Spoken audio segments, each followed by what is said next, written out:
रास्ता से रसूल खैमा वापस जाते हुए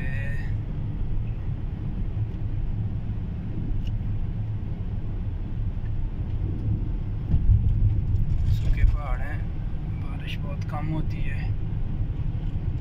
जो गहरी जगह हैं यहाँ पे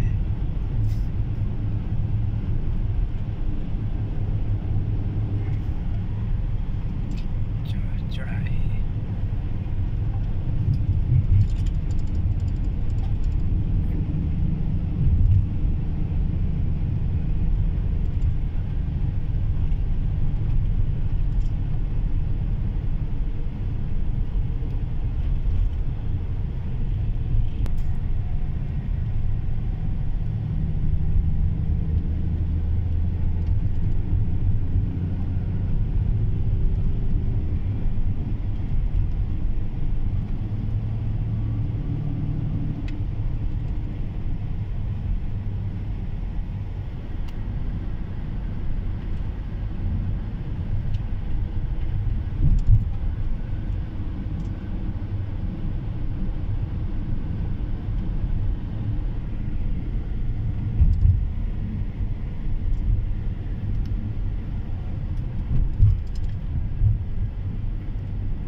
निसान जा रही है हमारे आगे,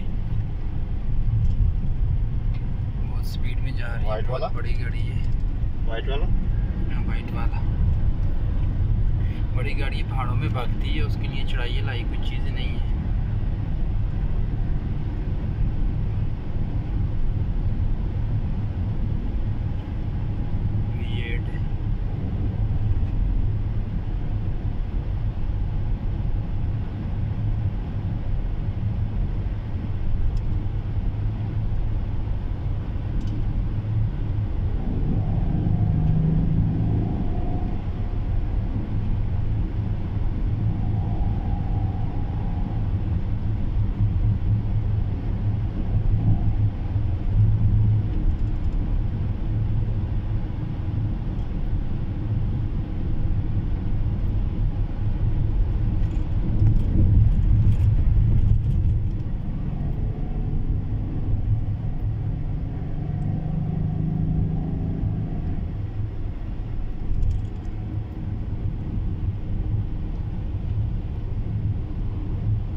पिकनिक मनाने आई है।